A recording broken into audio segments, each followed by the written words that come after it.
Kim McCleary, President and CEO for the Los Angeles World Affairs Council and Town Hall.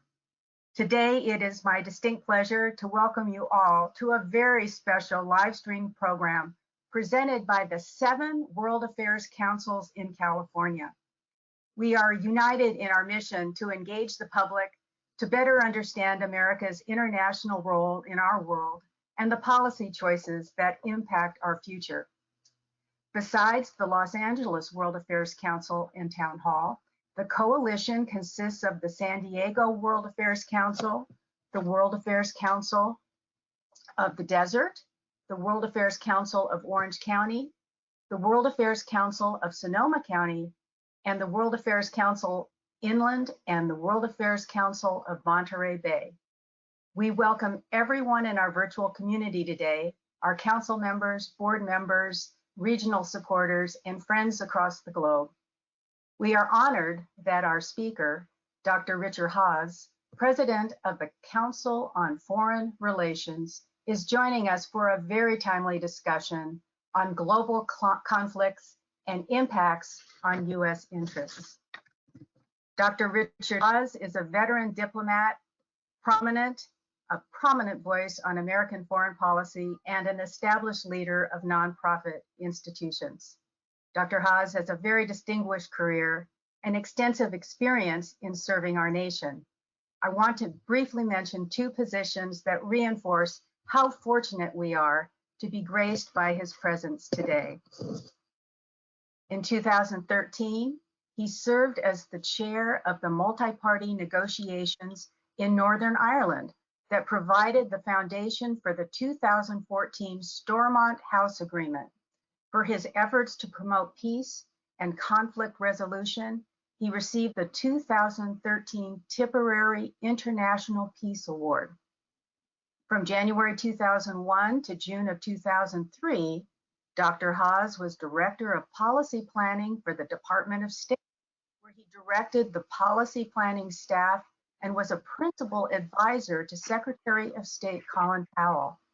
Confirmed by the U.S. Senate to hold the rank of ambassador, Dr. Haass also served as U.S. coordinator for policy toward the future of Afghanistan and U.S. envoy to the Northern Ireland peace process.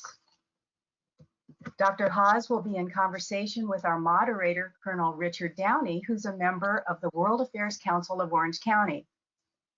The moderated conversation will last about 30 minutes, then we'll open everything up to questions for you all. You can type your questions in the question box on the right-hand side of the screen, and Claire Krelitz, our digital producer, will appear on camera to facilitate the Q&A. Now it's my great pleasure to introduce Dr. Richard Haass and bring on Colonel Richard Downie to join the webinar. I'm so glad, Richard Downie, that you're moderating for us again. We turn this over to you. Thank you so much. Oh, thank you, Kim. It's really a pleasure to be here. And I want to thank all of you in the audience for joining us today. Dr. Haass, such an honor to have you with us. You know, Kim mentioned that this is the presentation with the California Coalition of 7 World Affairs Councils. She didn't mention that this is the very first.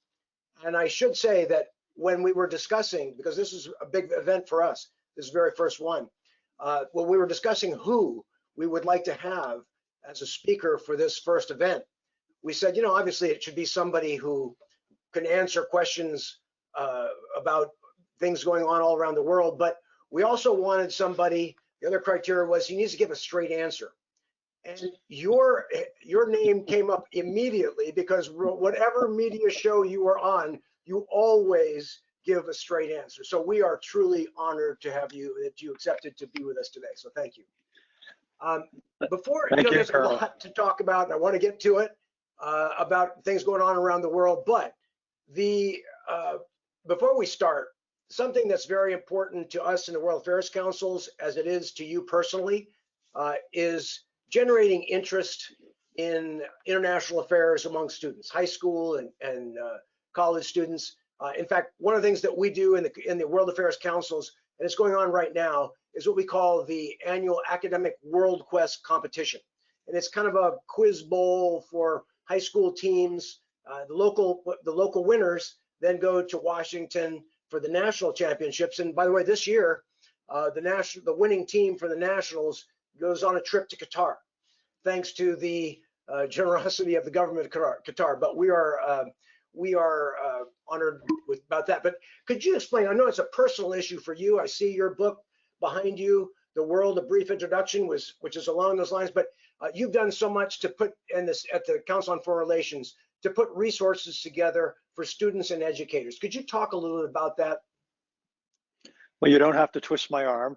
But first, thank you for the generous introduction, and thank you for this invitation.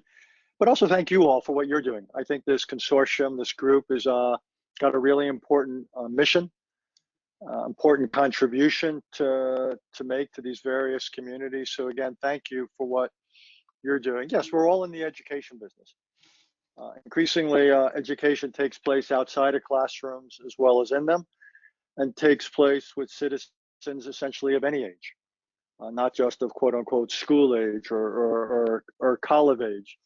Look, the Council on Foreign Relations, we just celebrated last year our 100th anniversary.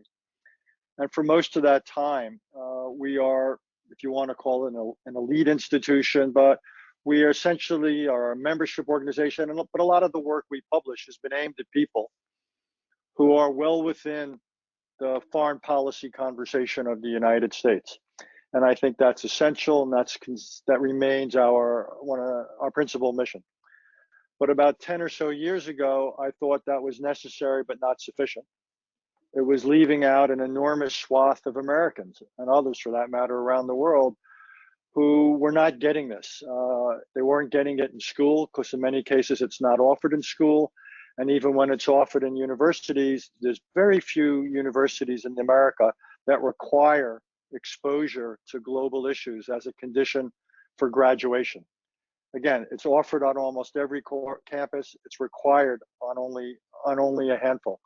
So as a result, an enormous gap, we thought, had grown up between what Americans objectively needed to know about a world, particularly a world that matters like this one. We just, nearly 1 million Americans have died from a virus that broke out in Wuhan, China. Climate change is a daily reality. You in California don't need me reminding you about how it affects your lives. We're living with the day-to-day reality of the last month in Ukraine. Millions of people have been rendered refugees. More than that, probably 2 or 3 times as many have been rendered homeless inside of Ukraine. We're talking about the potential use of nuclear weapons for the first time in 60 years. So the world matters.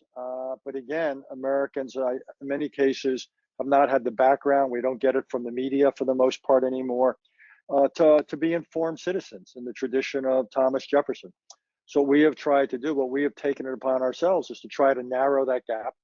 We call it global literacy, not in a sense reading skills, though probably about 1 billion people around the world can't read, but we're talking about understanding of the world and understanding of foreign policy, what you all describe, Richard, in your mission statement. And we try to do it in various ways, making far more programs public. And then we have specific resources, 3 in particular. We called it World 101, which is a free online curriculum. If people go to CFR.org, they can find it for use in or out of the classroom. There's Model Diplomacy, which is a free online simulation based upon the National Security Council and the UN Security Council. And we just produced with iCivics our first game for younger students, probably middle school. It's most aimed at to teach them the basics. It's called Convening the Council, not the Council on Foreign Relations, but the National Security Council, to have them understand the whole idea of issues and choices and trade-offs. I've now started writing about it. My last book is a primer. And again, this has now taken its place among our various missions. So again, I applaud what you're doing. I think this is among the most important work that organizations like yours and mine could possibly do. Oh, thanks, Richard. I would ask those of you in the audience to take advantage of those resources because they're terrific. As Richard said, just go to CFR.org and World 101, which is, in fact, I teach a graduate course in international relations, and I use it. So they're great resources. I encourage all of you to take advantage of it. But let's now turn to some issues around the world, and I think top on everybody's list right now is Ukraine, of course. And while I think we're all probably up to speed on what's going on in Ukraine, generally, let me just set the stage a little bit before asking you about this, perhaps this change in strategy that the Russians are doing. But just to set the stage, I think everybody is aware that the initial attack that the Russians did was, I think Putin expected it to be a blitzkrieg attack, 2 or 3 days that would take over Kiev, and he could install a pro-Russian government, and perhaps that would be it. But as we've seen, due to the tenacity and courage and the resistance of the Ukrainians, as well as a lot of errors and on the part of the Russians, that didn't happen. Their attacks against Kiev, Kharkiv in the east, and Mariupol in the south, they've had some success, but have generally stalled. And so they've attacked the cities, mostly civilian targets, artillery, rockets, bombs, just horrible casualties and deaths. But apparently now, more recently, we've seen some successful counterattacks from the Ukrainians. And last Friday, the Russian Defense Ministry announced that for this phase, they had successfully completed all their objectives, and now they're going to shift to their main objective, which is towards the east. And I guess today we've continued to see some more shelling in the cities and in Kiev, but some movements of troops. I just want to ask you your thoughts. Is this something that you think is this fodder for the domestic Russian audience? This effort, is this a real shift? Is this a deception? What are your thoughts on this proposed change in strategy? Let me say a few things. First, I think the way you set it up about Ukraine is right. One way I find useful to understand it, Richard, is to think about it as two wars. There's a war the Russians are fighting largely from distance, from afar, with missiles, standoff systems, so to speak, against Ukrainian cities and population. This is a war against a civilian population. And then you have the Ukrainian war, which is more a war by Ukraine's armed forces against Russian armed forces. And as best I can tell, each side is winning its own war, in the sense that there's been a tremendous amount of destruction by Russia of buildings in cities. As we probably a quarter of Ukraine's population is either internally displaced or refugee. And Ukraine has been doing extraordinarily well. I think all of us are surprised about how well they've been doing in winning the more classic military on military war. And the estimates of casualties on the Russian side are extraordinarily high. Indeed, they are at an unsustainable basis. And so the idea that the Russians have taken a page out of the book of a former Senator Patrick Moynihan from my own state of New York, where he once was criticized, he was criticizing some programs, and he called it defining deviancy down, essentially lowering standards. So you could say you met them. Well, that's what the Russians are doing with their military objectives. You suddenly have this statement coming out the other day, reiterated today, that they seem to, what we meant all along was just to strengthen some positions in eastern Ukraine, whatever. But if that's true, that's actually good news in the sense it suggests a limit to what they're prepared to do. My own view is that while they may continue the shelling of cities, I do not see them continuing a policy of large military engagements. Mr. Putin remembers his history, remembers what happened to the former Soviet Union. The high casualties in Afghanistan clearly were a big part of the undoing of the former Soviet Union. And this rate of casualties, the estimates, we've all seen, is roughly 15,000, somewhere between 10 and 15,000 dead in the course of a month. That is politically truly dangerous for Vladimir Putin.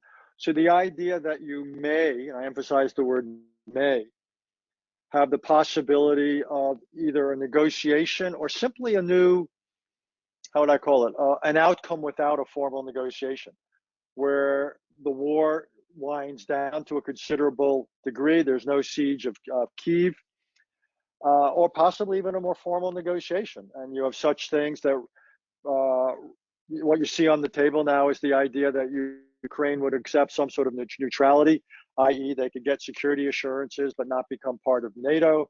They could, however, join the EU. The two sides would agree to disagree on the final status of Crimea. Russia may get some special position in the East, those so-called republics. Their fate is to be negotiated. The idea that something like this could happen has suddenly become a possibility. I can't sit here and give you percentages of likelihood, but I do feel that we've made some progress in the sense that the conversation today is more what you and I have been talking about, and a little bit less about Mr. Putin escalating the war against the NATO country, or escalating the war by the introduction of chemical or, God forbid, nuclear weapons. So we'll see whether this is tactical or simply a pause as opposed to something real, but that's where we are. Oh, good. Well, thank you, Richard. I like the two war concept. That's very interesting. But let me follow up a little bit on your thoughts on the diplomatic off-ramp, perhaps, because up till now there have been negotiations between the Ukrainians and Russians, but they haven't really made any progress because their demands were so far apart. Putin was asking for recognition, Ukrainian recognition of Crimea, as well as the independence of republics, Donetsk and Luhansk. They're in the Donbass region. And the Ukrainians were saying, no, yes, we're willing to perhaps be neutral, and we may pledge not to go into NATO, but those two positions are pretty far apart. So the question is, I mean, it's been a bloody, as you've described, just a bloody conflict, thousands of civilian deaths, not to mention military and so forth, and 4 million people have refugees, 10 million displaced from their homes. Is it worth you think going to end this bloodshed, this kind of diplomatic off-ramp, which would be the best option? Is it worth rewarding Putin for what he's done, this invasion, this unprovoked invasion of Ukraine, for a diplomatic solution that perhaps says, okay, we'll give you the separatist republics, Donetsk and Luhansk?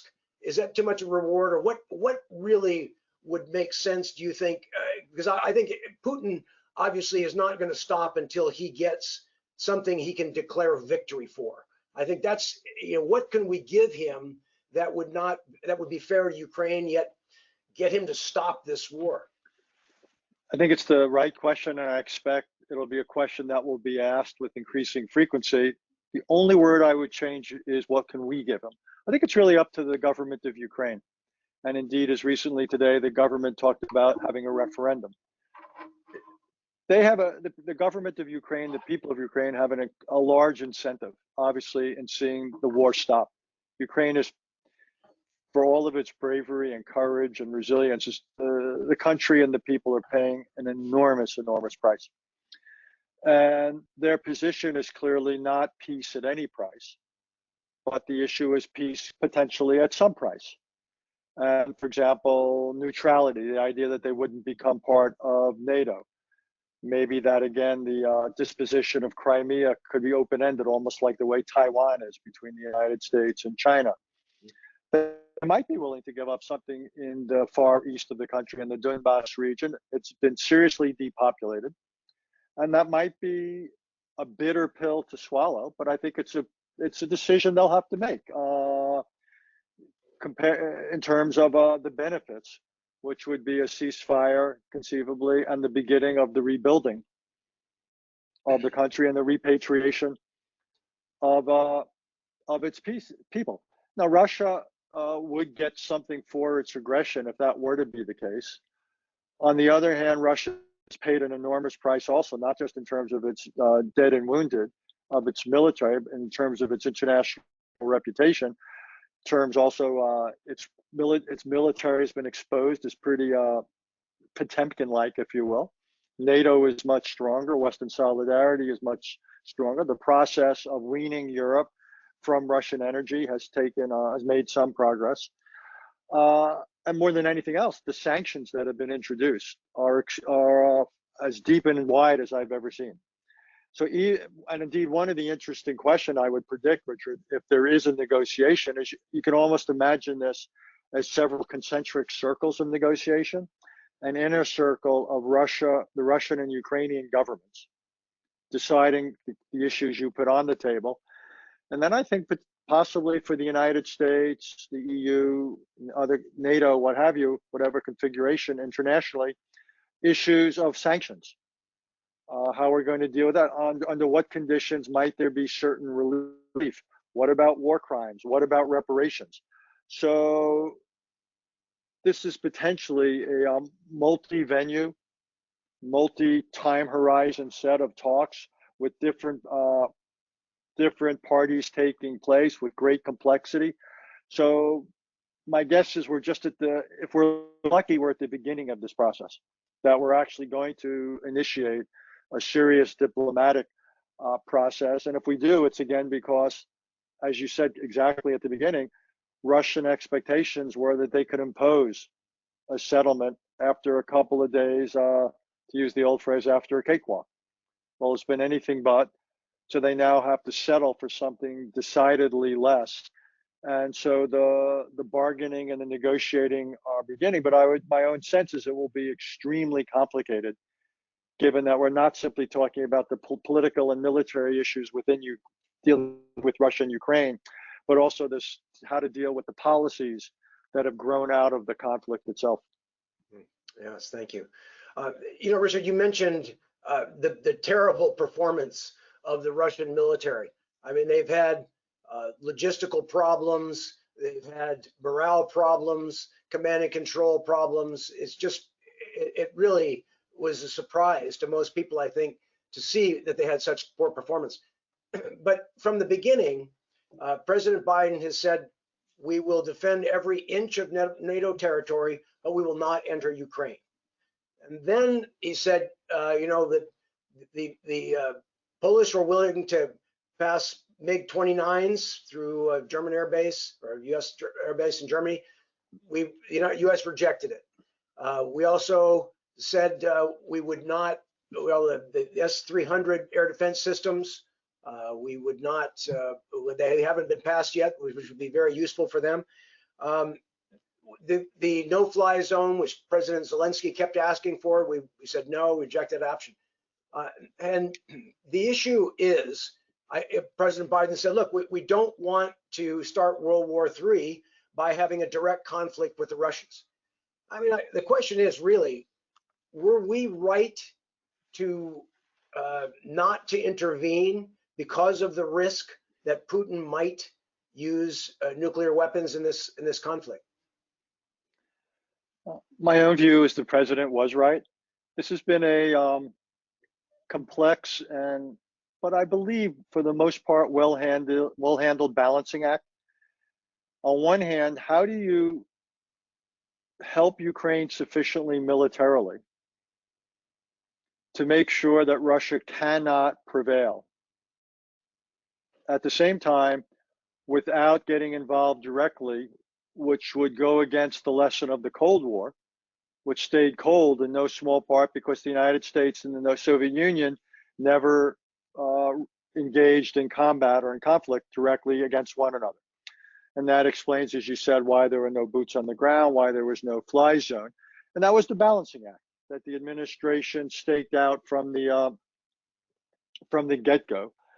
And I think it was essentially right. I think in some cases we could have done more sooner for Ukraine militarily. Certain weapon systems, you mentioned the aircraft, possibly drones, possibly even now anti-ship missiles. But the general direction of what we've done in terms of helping Ukraine, I think, is exactly right. And I think the caution or discipline about not engaging Russia directly. I mean, as you know, you've got a military background, but establishing a no-fly zone, I don't think most people who call for it understand what it would actually entail. And that would mean knocking out Russian air defense systems hundreds of miles inside Russian territory. The last I checked, that's called going to war. And the president essentially was trying to thread a needle about how to protect Ukraine as best we could in an indirect fashion by giving them the means, if you will, to protect and defend themselves. And I think for the most part, the administration has done it well, and they've done some other things well in terms, again, of the sanctions, the orchestration of the change in German foreign policy was nothing short of remarkable. The strengthening of NATO has been exactly what was needed, political as well as military strengthening of NATO. A disappointing area has been the energy dependence on Russia, that even though we've blocked Russian energy sales to ourselves, this is not the sort of thing, you can't just turn a spigot off. Germany for decades has allowed itself to become dangerously dependent on Russian gas in particular. And alas, we and they are stuck with that to one degree or another for years to come. But again, I think for the most part, and even though I've had some quibbles with the administration, particularly over the weekend, with some of the things the president said, by and large, I think the administration deserves high marks for how they handled this. Yeah, I think, thank you. I think, yeah, President Biden's remarks over the weekend did certainly cause some issues. But, one of the things that I would like to get into, because, I hope that the negotiations will progress towards some sort of an off ramp, as we discussed earlier, but they may not. And one of the things, and it's a very controversial issue, but it's a doctrine that the Russians may have. We put it out in a nuclear posture review previously, which is the Russian doctrine to escalate to de-escalate. In other words, if things are going badly for them, they'll use a nuclear weapon, so a tactical, low-yield nuclear weapon, and to make people back off. I mean, just because they don't have that same sense of fire break between conventional weapons and nuclear weapons that we do. And so to get NATO and US to back off, because we, quite frankly, do not have tactical nuclear weapons. We only have strategic nuclear weapons. So for a response in kind from us would be a strategic nuclear weapon, which would truly be an escalation. So I hope that doesn't happen. I guess more likely, if things are going badly, he could use chemical weapons. And I'm also hoping that the US and NATO are thinking through whatever responses they would do in case any of these options happen. But what do you think? What are those kinds of options that NATO and the US should do if there is a nuclear or a chemical strike because things are going so badly for Putin in Ukraine? Look, it's a possibility for the reasons you suggest. We obviously want to do everything possible to deter it or discourage it. And I believe we have communicated certain things to the Russians about what we might do. It reminds me a little bit of 3 decades ago when we faced a somewhat, I don't want to exaggerate the similarities, but a somewhat similar situation with Saddam Hussein, when we were worried that he might use chemical weapons or worse in the war over Kuwait. And we communicated to him that our aims were limited, but if he were to use weapons of mass destruction, our aims would decidedly increase and would, if you will, regime change then would become part of it. And I would think what we want to do with Mr. Putin is communicate, and I believe we have, that if he were to use weapons of mass destruction, some of the limits we have heretofore placed on our policy would be removed. And I could imagine, and indeed I would recommend, certain types of direct military action against Russian forces in Ukraine. I believe we would have to respond, not in kind. We're not going to be using chemicals or nuclear weapons ourselves. We would want to respond still within the geography of Ukraine. I believe it's still important to keep a conflict limited, even if Russia were to take such a horrendous step. But we would need to respond to make sure it didn't change the balance in Ukraine. We would never want Mr. Putin or anyone else to think that the introduction of weapon of mass destruction was somehow a game changer. All that would do is encourage him or others to do it again in future conflicts. We also need to strengthen the taboo. One of the great mistakes the Obama administration made was in not responding to Syrian use of chemical weapons. And again, we should never do anything to weaken the taboo against the use of these weapons. And if they ever are used, there should be enormous consequences for the party responsible, not just economic consequences, but I think military and political consequences as well. And again, the only tricky thing here, much trickier than Syria, much trickier than Iraq would have been, is that you still have a nuclear armed superpower with several thousand nuclear devices. So again, my own view is we would want to respond powerfully and decisively, but within the geography of Ukraine rather than the geography of Russia. Oh, good. Yes. Thanks, Richard. Time is flying, and we only have a few more minutes for discussions before we get to the questions from our audience, which I'm sure has a lot of questions for you. But let's go a little farther afield very quickly, if I might, to Asia, and talk about what lessons China might be looking at taking from Ukraine, because there was questions whether China perhaps approved of this after their close the Xi and Putin's discussions there in early February, declaration of unity and so forth and friendship.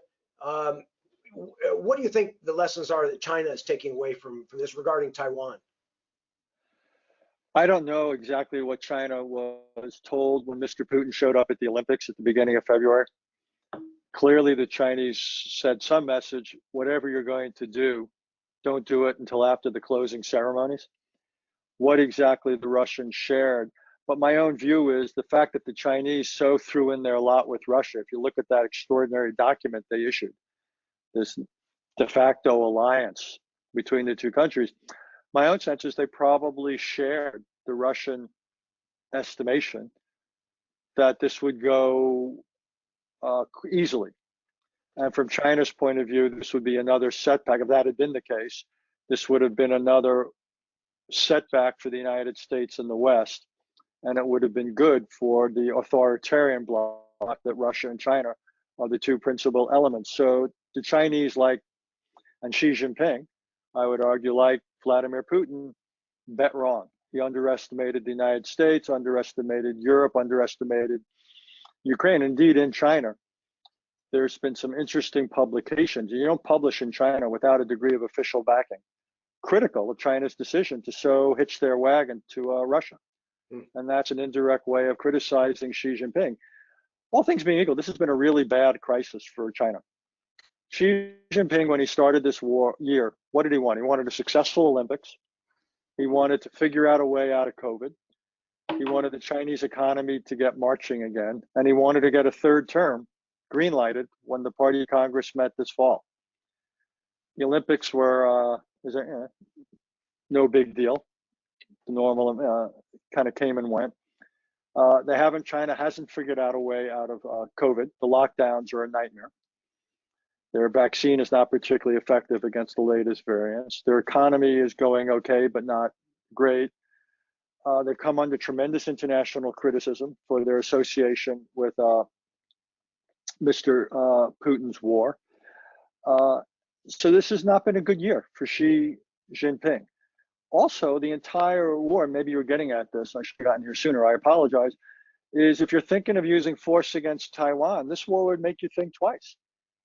Look at the sanctions that have been imposed on Russia. Well, China is much more vulnerable to sanctions because China is much more of a investing and trading country.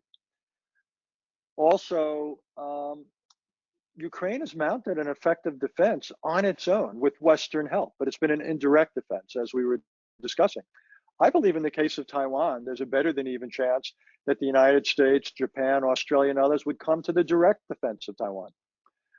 So the idea that anyone in China could think taking on Taiwan would be a low-cost cakewalk, I think they've been severely and sorely disabused of that notion. So all things being equal, I think this has been a sobering experience for China. And here we are, we're about to become April. But the last month is about as miserable a month as Xi Jinping has had in his 10 years, I would argue. No, well, thank you. You know, I really wanted to ask you about about North Korea and Kim Jong-un's goals regarding this recent launch of the ICBM. But I'm gonna assume that some of our audience is going to do that, as our time has really come up. If they don't, perhaps I'll give it a little bit along the way. But But thank you, Richard. Thank you so much for a fascinating discussion so far. And I know our audience is going to have some tough ones for you. So I'd like to pass the Q&A over to Claire, please, if you wouldn't mind giving up some of the questions from our audience, Claire, please. Yes, thank you so much for the wonderful moderation. We have a ton of audience questions, so I'm going to try to get through as many as I can. We'll start with a broader question before diving back into Ukraine, so you can have a little break from Ukraine for now. But this person says, according to the Global Democracy Index, democracy is collapsing around the world. Is democracy worth fighting for? And if so, what must we do to save democracy at home and around the world? The only word I would take issue with is collapsing. I preferred the phrase. There's other people use the word backsliding, or there's a democratic recession. If one looks at the world roughly a decade and a half, 2 decades ago, that was probably the high point of the degree of democratic spread and consolidation. And since then, we've seen a deterioration or recession around the world, including, by the way, in our own country. It's a subject near and dear to my heart. It's the subject of my next book, which is a book about American democracy. And the reason I'm writing it as a foreign policy person is I actually think the greatest threat to the United States isn't Russia or China, it's ourselves. And I worry about the threat that increasingly our own political divisions are posing to our national unity and our potential unity of purpose. I think there's lots of reasons. Social media is one of them. I think in our own country, the example we've set to the world has not been very impressive. Our inability to tackle many of our challenges has obviously sent the message that democracies are inefficient. Aspects of our society that are unattractive have likewise made others less likely to emulate us. Look, democracy is hard. And I think that's one of the lessons. I don't think we've done a very good job educating ourselves. What I talked about, Richard asked me at the beginning about the world, every single word I said, I could have said about civics.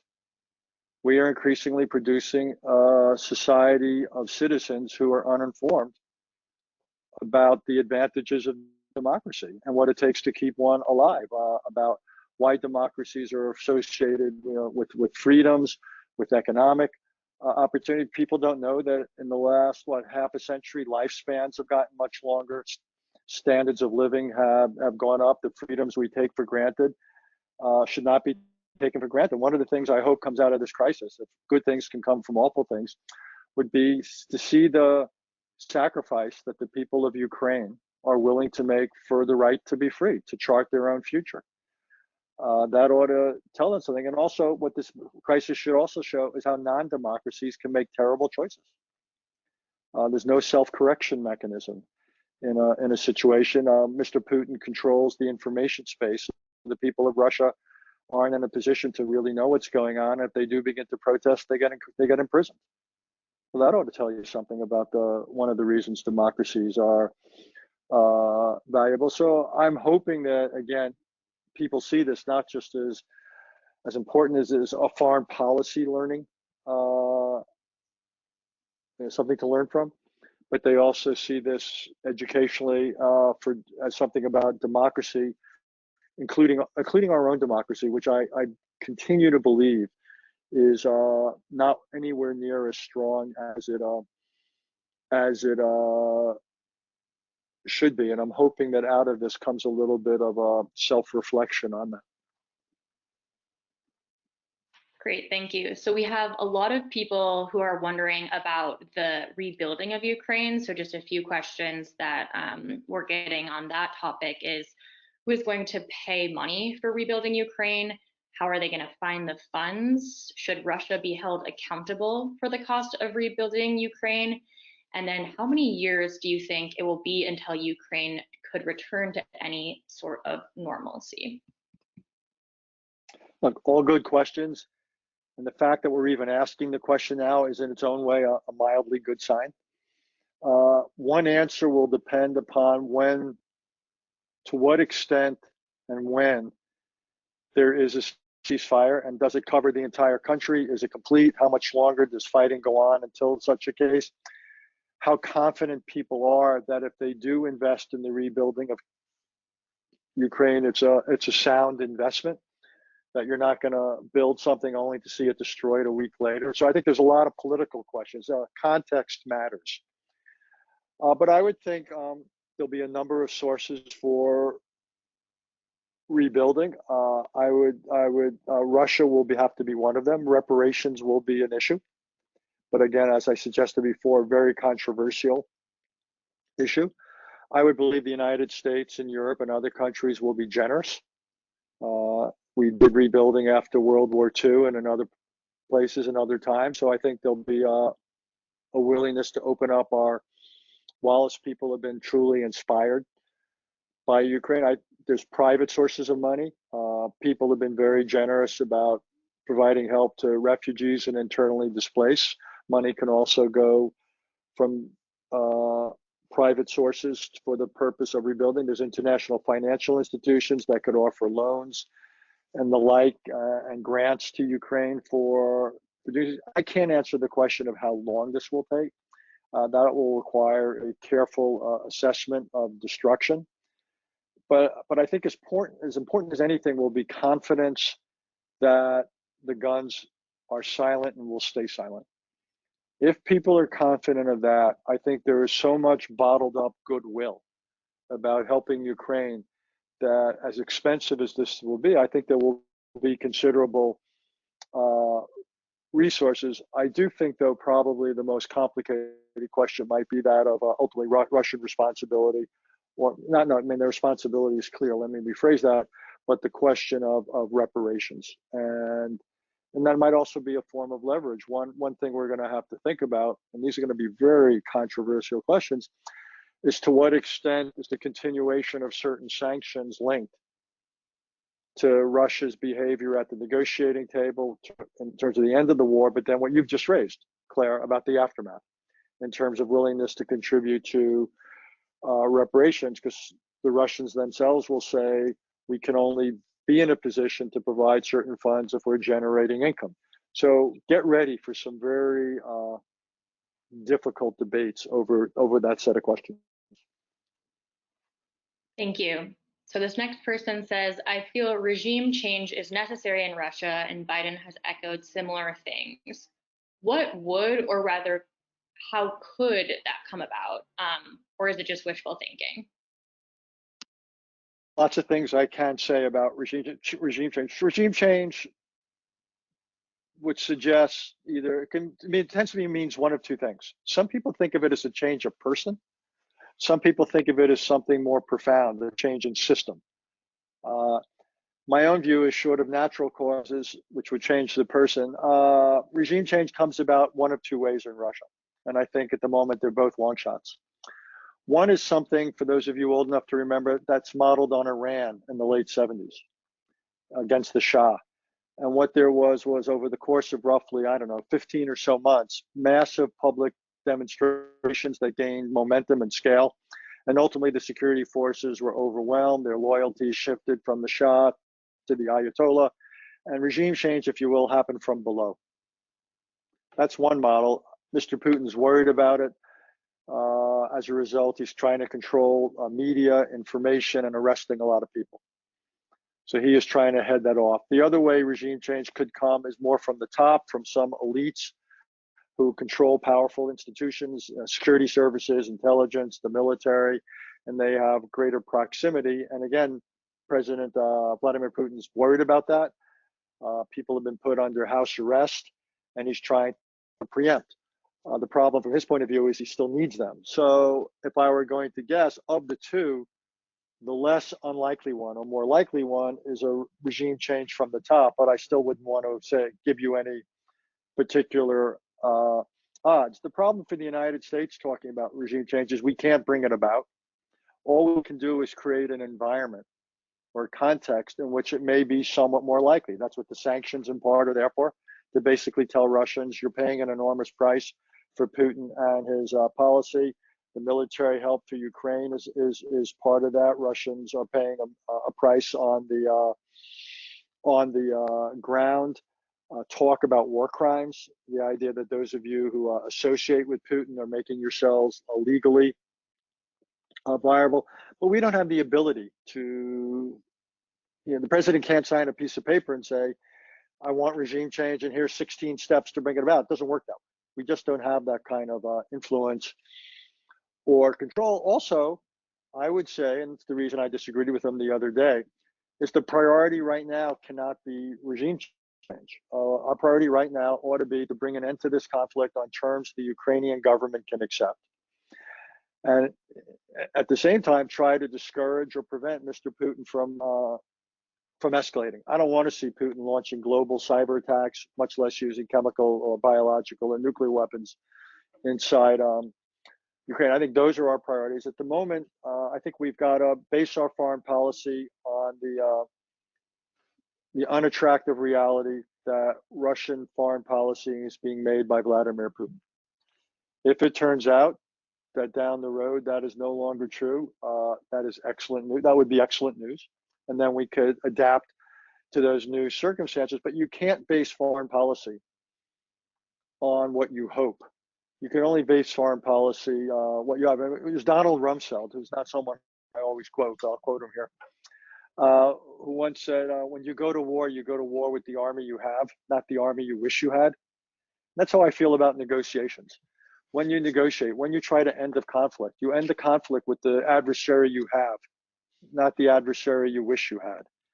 And so I would argue we need to base our policy on that now.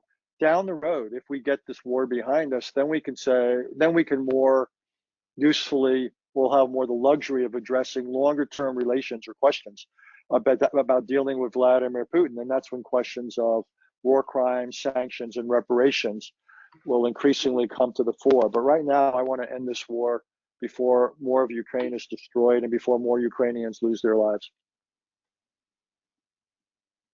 Thank you. So we're getting a lot of questions about Russia's manipulative control over information, both domestically and globally. So I've picked one question for each. The first is there anything the US and international community can do to better combat Russian propaganda within Russia? And then second, how concerned are you about Russia cyber attacks on the US and other countries speaking out against this conflict?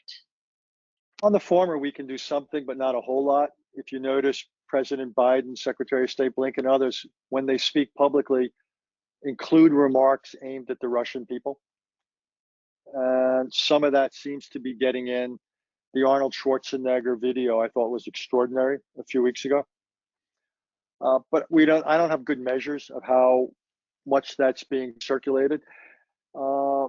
Years ago, the expression came up, instead of the internet, we have the splinternet, and you have the hiving off of important parts of the internet. China's probably the most advanced to that, the so-called Great Wall, the Great Cyber Wall, the Great Firewall of China. Russia has, particularly since the crisis has begun, the government's really tightened up. So the answer is we try to get information in there, BBC, other signals, social media. We just have to assume that the government is probably going to be better there at controlling information. One of the reasons the polls show that Russians are so supportive of Vladimir Putin is he is, so far at least, winning the information game within the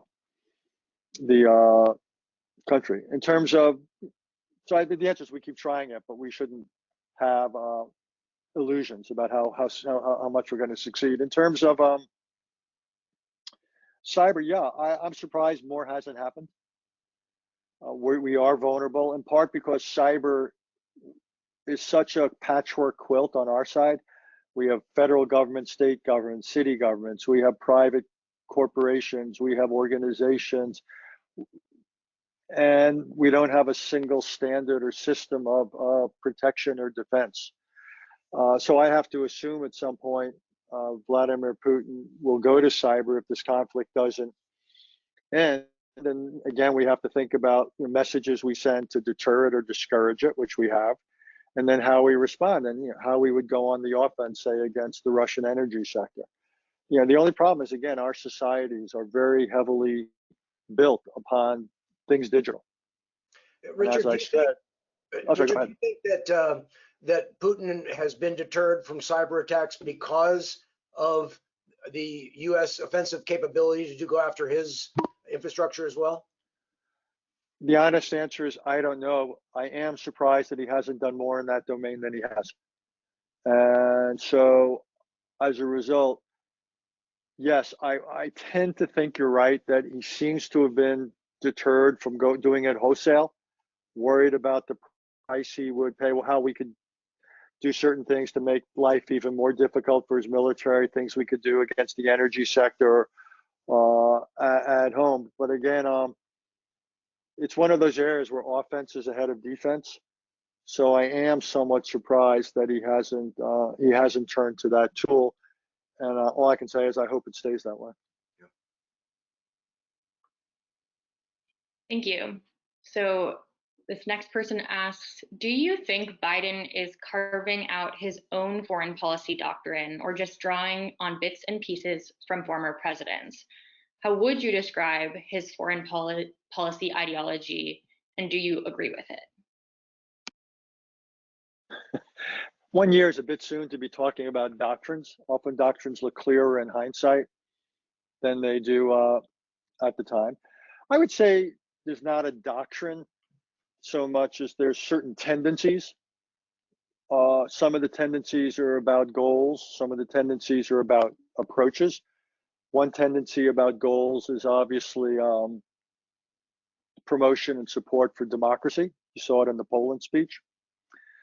About means, one of the approaches is it's a very alliance-based approach. It's not unilateral. It's very much based upon working with our allies in Europe and in Asia. The president came in with what I would call a domestic first bias. He called it Build Back Better. His most recent budget, introduced, I guess, yesterday, suggests that might be giving way to something more balanced.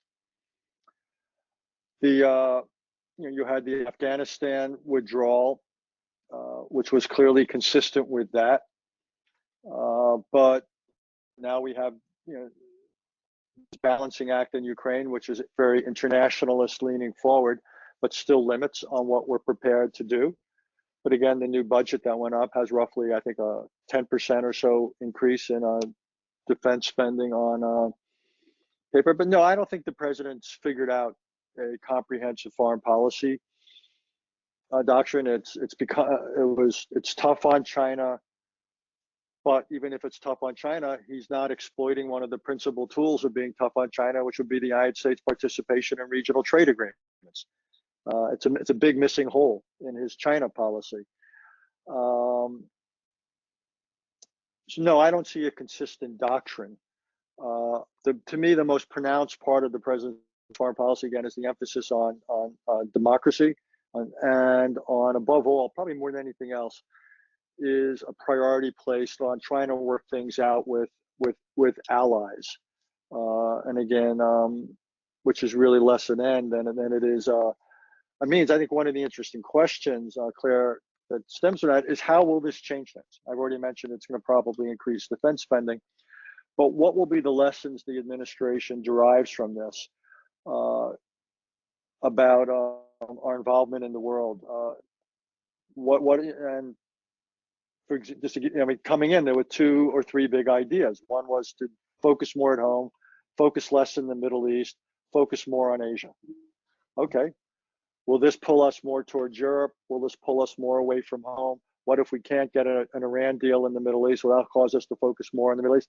Again, after 1 year, what you have are a a lot of the desires of the administration, a lot of tendencies and so forth, but almost like a prize fight. At some point, you get punched in the face, and that's the end of, and your plans give way to reality. And I think that's what's happening here. The administration is adjusting from what it came into office with to now, after 1 year, the reality of this world that it's inherited. Great. Well, this will be our final audience question.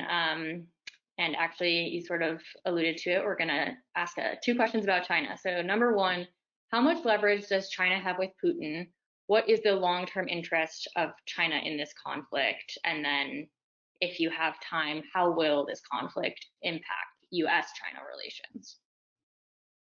The latter depends very much on how China acts. To what extent does China throw in its lot with Vladimir Putin? To what extent does it hold back? I would say if China provides real diplomatic, economic, and in particular military support for Vladimir Putin, it will poison U.S.-Chinese relations much worse than they already are. So I think there's a significant amount at stake, and I think China realizes that and is going to be careful, because on the other hand, they don't want to move too far away from Vladimir Putin. It would be an admission of an error that they made a mistake in associating so closely with him. He's a fellow authoritarian. Plus, they like the idea that he might get the United States more focused on Europe rather than Asia. So China's a little bit caught here. They are straddling. They are very uncomfortable with this crisis. So I don't see much upside in the crisis in U.S.-Chinese relations, but I do see a potential for downside if China is seen as tilting heavily towards Russia. And now I've forgotten your first question. I apologize. It's always danger in answering the second question first. That's okay. It was, how much leverage does China have with? I think potentially a lot. If China went to Vladimir Putin, and we have no idea what they're saying, and put some economic pressure or say, we're not going to help you here, we're not going to defend you and diplomatically, I think it would be a sobering thing for Mr. Putin. My hunch is China will be loath to be that opposed to him. But again, if you're Xi Jinping, this is not the 2022 you were bargaining for. And he has Vladimir Putin in part to blame for that, plus his own support for him, plus his own mishandling of COVID. It's a long list. But my view is China has some influence over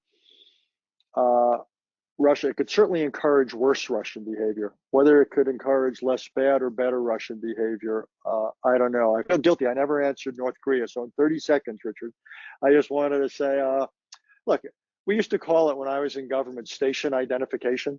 And every once in a while, North Korea would do something just for us, just to remind us that they were there and couldn't be ignored or taken for granted. That's what the missile launches do every once in a while. I wouldn't be shocked if sooner rather than later you actually had another nuclear test. It's just a reminder that we've never come up with a formula for successfully dealing with North Korea. It reminds me, Harold Brown, he was once my boss when he was Secretary of Defense back in the Pentagon, used to talk about the U.S.-Soviet relationship. And he said, when we build we build missiles, they build missiles, and when we don't, they build missiles. And that's how I feel about North Korea. When we're nice to them, they develop their nuclear program and their missiles, and when we're tough on them, they develop their nuclear program and their missiles. We haven't found the formula, whether it's sanctions or love letters. So my guess is, though we won't formalize it, we're going to have to live with a North Korea that continues to pose a conventional military threat against the South, but increasingly poses a nuclear threat, not just to the region, but to ourselves. And that's a frightening prospect. One of the things this crisis has taught us is in these very top-heavy systems where one person possesses so much power, and in many ways they enjoy unconstrained power, we're very much at the mercy of their decision-making. And we feel it with Vladimir Putin about his potential for escalation, and we feel it with Kim Jong-un about what North Korea might do. And it's just one of the, it's on the short list of the most frightening and worrisome dimensions of modern life, is that individuals have amassed control or power over such powerful, destructive systems. You know, Richard, just one follow-up, but real quick on that piece, because as you mentioned, it's what can we do about it? What, you know, I mean, it is apparent that Kim Jong-un is not going to give up his nuclear weapons. Our goal has been denuclearization of the Korean Peninsula for a long time. Hasn't worked through strategic patience or negotiation. Are we at the point where we need to just recognize them as a nuclear state and deal with it kind of the way we did with Pakistan? I wouldn't quite go that far, because if we quote unquote recognize it, then it'll make it more difficult on other countries in the regions not to follow suit. I would keep the goal of denuclearization as a goal, a long-term goal. My own hunches would only conceivably happen if North Korea did undergo systemic change. In the meantime, I would have what we used to call an arms control relationship, something for something.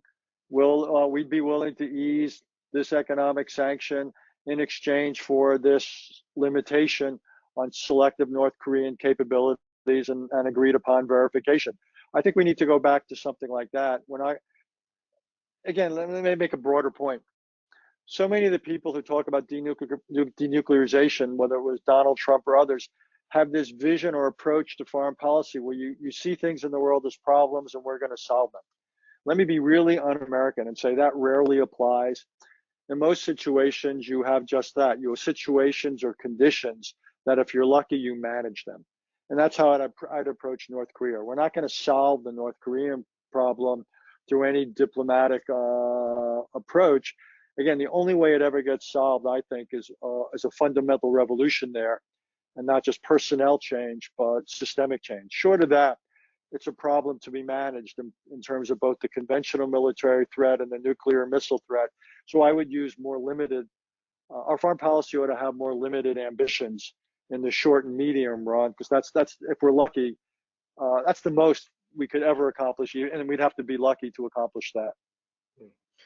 Richard, thank you so much for an absolutely fascinating discussion. And I can't think of a better way for the California coalitions of World Affairs Councils to have started off our first event with you as a speaker. So I thank you so much for being with us, and this has just been a terrific discussion. And I want to also thank all of you in our audience. Great questions today for Richard, and thank you for being with us. So let me pass it over to Kim to close this out. Thank you, Kim. Dr. Haass, thank you. Again, as Richard said, your insights and your analysis of the Russia-Ukraine conflict, as well as your views on the geopolitical ripple effects around the world, were so informative. We so appreciate your expertise and your time today. Thank you so much. No, thank you. My pleasure. And again, continue all your good work. It's appreciated and recognized from afar. And Colonel Downie, you've been a great moderator for us on so many occasions, and today was really spectacular. Thank you so much for your in-depth questions. We really appreciate your time as well. Thank you. Thank you all. For our audience, on behalf of the 7 California councils hosting today's live stream, we sincerely thank you for your attendance and your engagement in our mission to better understand the world we live in by coming together in today's public forum.